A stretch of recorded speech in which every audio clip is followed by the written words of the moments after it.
Toka ndani mwangu. Toka. Shangazi. Toka ndani mwangu. Toka. Ndani mwangu toka. Shangazi.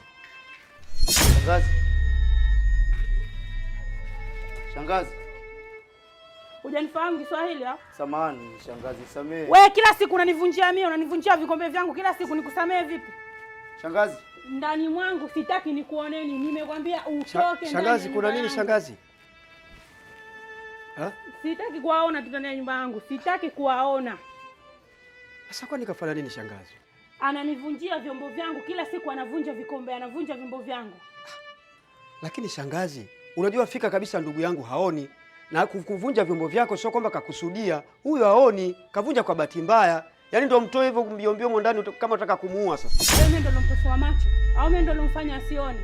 Shangazi, unachofanya sio sawa. Huyu unajua kabisa haoni. Sio kwamba kakusudia kuvunja vyombo vyako. Alafu isitoshe shangazi, hii nyumba tumeachiwa urithi na marehemu baba yetu. Yaani wewe kuachiwa tu urithi sasa hizi umeshatubadilikia sasa hivi mapema. Nimekwambia ni ndani ya nyumba yangu sitaki. Humu ndani ya nyumba yangu sitaki. Kila siku ananivunjia vikombe vyangu.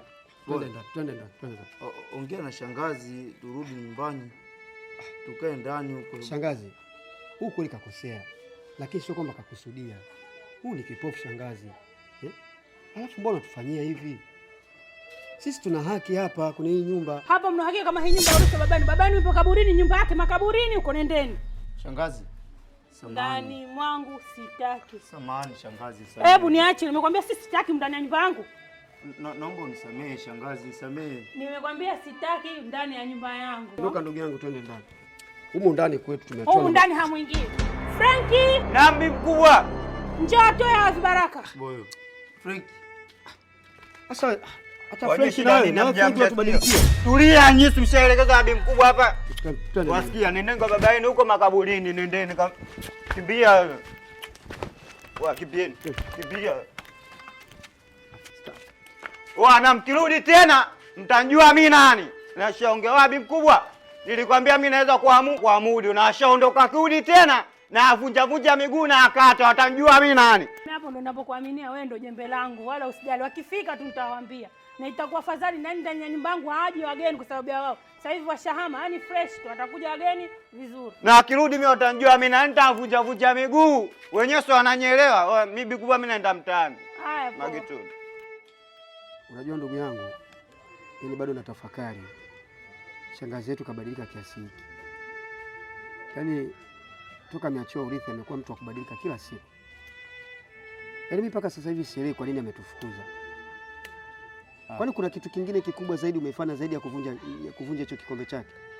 Yaani mimi ni mwenyewe namshangaa sana shangazi kwamba jana ile eti nimedondosha kikombe kwa bahati mbaya. Kama unavyojua hali yangu mimi sioni. Nikihitaji maji nikiwaomba niletee maji. Mwenyewe juzi ile alitaka kuniunguza hata mikono kwenye maji ya moto. Kwa sababu tu nilikuwa nataka chai. Akawa ananinyanyasa na nipokea. Sasa nashindwa kuelewa kwamba shangazi sijui kwa nini amebadilika wakati mali hizi ni za baba, akatuachia yeye baba. Na urisi huu yani sielewi kwa nini nafikia hatua kwamba shangazi yeye huyo ndo anatufanya sisi yani kama matoi. Pale ametufukuza hivi na pale majirani walikuwa wanatuona eti. Unajua ndugu yangu, hapa ndo kuna kitu nimeelewa. Kwa shangazi yani sio mtu wa kawaida. Alafu shangazi sio ndugu yetu tena. Yaani kwa namna nilivyoona huu ugomvi, hiyo sio sababu, ila tu ni tamaa zake mwenyewe. Tayari kashaingia tamaa na hizi mali. Hizi mali ni za marehemu baba yetu. Sisi ndo tuna haki ya kukaa pale nyumbani. Na kilichokuja kuniumiza zaidi ni Frankie. Yaani Frankie nilitegemea atakuwa upande wetu.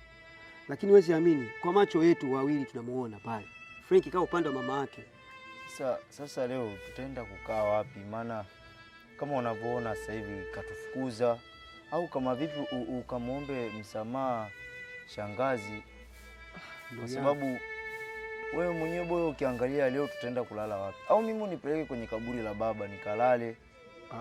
Mimi siwezi kulala nje boyo. Mimi sioni ndugu yangu. Mimi nitaishije? Sasa ndugu yangu, ukisema hivyo unakuwa unakosea. Wewe unaendaje kulala kwenye kaburi la baba? Yaani kaburi la baba kaligeuze kitanda kweli? Hapana. Yaani bora hata tukalale stendi huko, tukalale maeneo hata kwenye nyumba za watu, tuomba kwenye vibaraza. Ni sawa kuliko wewe utoke hapo uende makaburini. Ndugu yangu, utakuwa kama unatafuta matatizo mengine. Wewe tuvumilie tu ndugu yangu, nikakununulia mandazi. Maki hapa, wewe nenda kuzoea natafuta vibarua. Ndio nikapata kibarua cha kufyeka nyasi kwa mtu.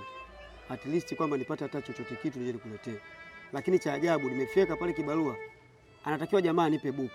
Lakini namaliza kazi ananipa 200. Nikasema hakuna shida. Jima tu hata kama nikikupa 200 wewe ukaenda kununua hata mandazi ukanywa na maji inatosha ndugu yangu.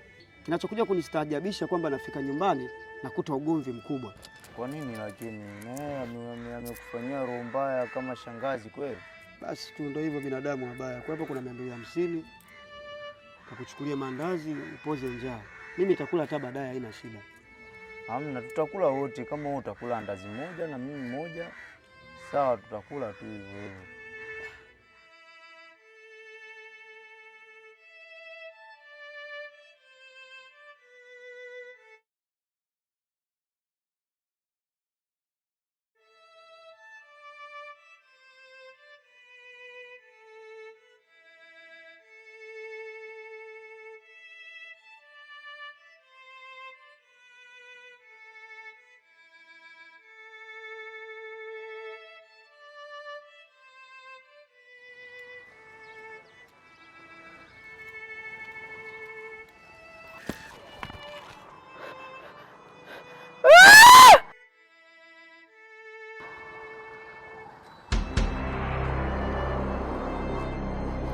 Oya,